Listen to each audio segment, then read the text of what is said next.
This video you're about to watch is going to teach you my bias, my framework, how I get into the trade, my entry time frame, and my checklist. So if you don't want to learn about my bias and my framework, now it's time for you to skip this video. I want to give you 3 seconds. 1, 2, 3. Today's video, I'm going to share with you a trade I took on NAS100. I'm going to break down from a higher time frame perspective down to 1 minute time frame. This is not cherry picked. This is not hindsight garbage. I took a trade live and I'm going to share with you. Okay, good morning. Today I want to go over the trade I took on 16th of July, and I want to show you why I took the trade. So I'm going to start from a daily time frame and explain top down why I took the trade. So this was why I took the trade. I'm going to replay price back a bit. I don't want to replay price back a bit because it's going to be hectic. Okay, but let me replay price. Okay, I can replay price.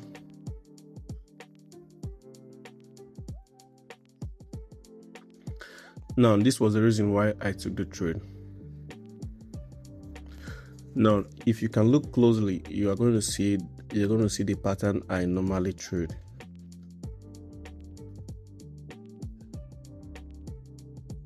If you can look closer, you're going to see the pattern I normally trade. You can see this is the high of the first candle, and this is the low of the first candle. Now this is candle 1. This is candle 1, and this is candle 2. So now candle 2 has taken the highs of candle 1 and closed bearish. So I'm anticipating for candle 3 to go in here and target this low. So this is my draw on liquidity. This is my draw on liquidity.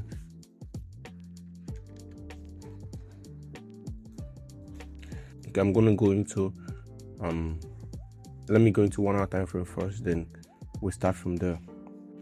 Okay, on 1 hour time frame, this is my draw on liquidity.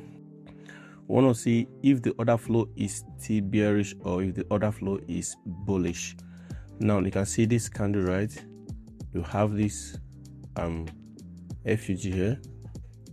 Markets tapped it and it's closing, so we're expecting for this low to be taken, right? And if this low should close below, it's now an order block. Close below, we now have this as order block. This is in going towards New York section. This is 1 hour time frame, and this is the beginning of the third candle, and you can see this is 2 a.m. London, and 2 a.m. London displaced, and this is 4 a.m. during London. Tap into this FUG and drop lower, closing below this order block. Now we have 2 PD arrays. We have this order block and have this FUG. Now this is 6 a.m. I'm going to wait for 7 a.m. candle to open, and this is 7 a.m. Now 7 a.m. candle has opened and it's closed already. You can see this is FUG that 7 a.m. candle has opened now. And from the inception, if I want to explain more thing, you can see that we have buy side liquidity taken from this zone, and we have FUG this closed below from this zone, and we have market structure shifts. This is now a breaker. This is now a breaker, and everything is happening inside of this FUG, right? So now, having this structure in mind, we are clearly bearish. Buy side liquidity is taken, IFUG created, break below, giving a market structure shift, and this is now a breaker. FUG paired to this place. This candle tapped into this and respected perfectly and closed below. We saw this candle close. Now this FUG now in line with this order block is where I'm anticipating for New York section to come in, give me an entry, and we go towards this draw on liquidity. So that is what I have going in mind. Now having that in mind, I'm going to go to 1 minute time frame. Now on the 1 minute time frame, don't forget this is our FUG and this is our draw on liquidity below this point. So I want to see markets at 8 a.m. on 8:30 opening, come into this FUG and give me a reaction, then I know I'm going bullish. So let's play price and see. This is 8 a.m. opening. This is 8 a.m. opening. You can see we have this FUG first.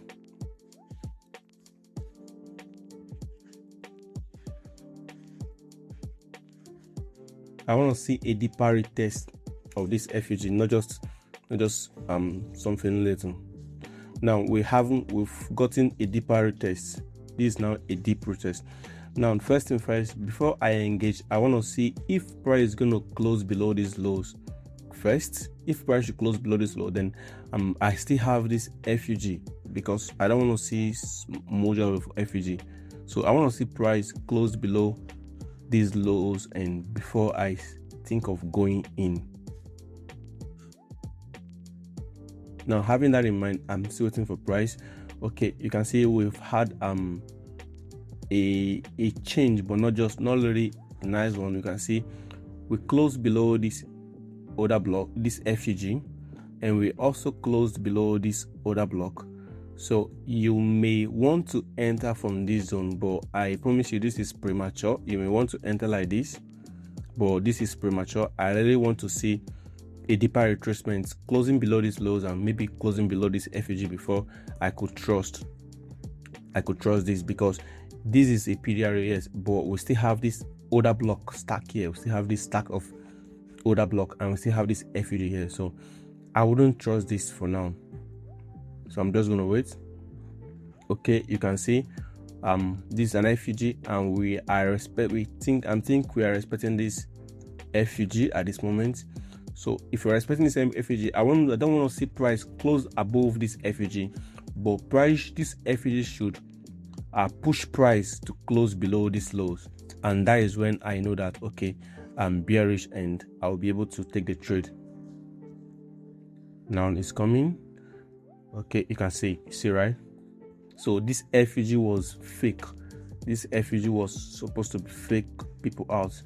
So having that in mind, now I'm still bearish. I'm not changing my bias. I'm still bearish. I'm going to delete this now.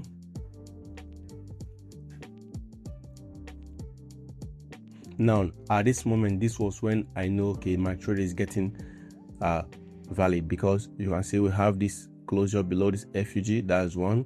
And we have this significant close. This is market structure shifts.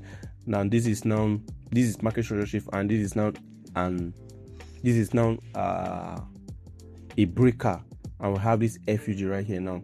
So I want to see if market is going to create FUG around this point, then test the FUG, then closed below. I have this also. This is not yet closed below, so I'm just waiting for it. Okay, we have this FUG right here now. Have this FUG, yeah, that is good. And I want to see if market is going to dip here and closed below. I don't want to see market close above this point. I just want to see market retest this point and close below. And right now I think we are retesting this FUG, and I want to see a close below the FUG, because this FUG may be strong to push price ahead. But what I want to see is that if sellers are in control, I want to see markets come into this zone, then break below. Then that is when I know okay, sellers are now in control, and I will get my entry from this zone. That was the thought I had in mind, and that was everything I was waiting for before I could get into the trade. Now this happened. You can see this was a retest. So if we are bearish, we shouldn't close above this FUG. But if we are still bullish, this FUG should lead us to close into this, to close above this FUG. And now if we are bearish, market closing below this low, we are going to have order blocks here, because the series of up candle is going to become an order block. So I waited a bit, and you can see right now, you can see we've closed below this FUG, we've closed below this order block, and this FUG was the one that sponsored the move. I'm going to delete this FUG was the one that sponsored the move towards closing below this order block and this FUG. So right there, that was when I knew that okay, I'm going in on the short, and my entry was around this order block, and my stop loss was, I think my stop loss was a bit above this. I think it was around this point, and I was aiming for 1 to 2 R. I was aiming for this around this low. So this was the process. This was everything. This was how I was able to find my buyers, and this was how I took the trade. So I'm going to play price now. Now I got in on this point, you can see, but here's the problem. I got in on this point. So when market displays now what happened on this trade is that I was analyzing that I trade NAS100 on this trade, but due to the fact that I was messed up with my 905, so I got in on SP500. So the trade ended up being a winning on NAS100, but since the execution was on SP500, it was a break-even trade. I was in profit, but the problem was that I was in on S&P 500 instead of NAS100. So price created this FUG, right? So price created this FUG, and my stop loss was moved to break even at this point. Price created this FUG, so my stop loss was moved to break even. I was monitoring this NAS100 on the chart, but on my MT5 it was S&P 500. So I kept my stop on break even. Then price came, tapped this, but on NAS on NMP 500 this week took me out on break even. This week was deep, and it took me out on break even. So, but on NAS100 it wasn't that deep, and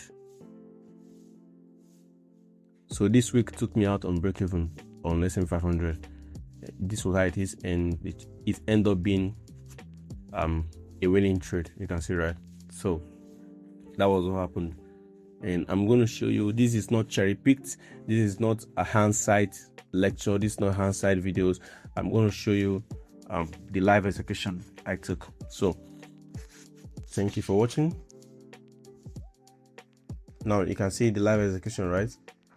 This is a live execution, and this was the point where the S&P 500 took me out on break even, but on the charts NAS100 was still in profit. If you watch this video to this moment, I want to say thank you. I want to say thank you. I want to say thank you for watching to this moment. And that was literally what happened on that chart. And lesson learned. Always, I have deleted my S&P 500 from my MT5. That mistake's not going to happen again. And always cross check. Always cross check. Thank God it was a break even and not a loss. Lesson learned. Thank you, and see you in the next video.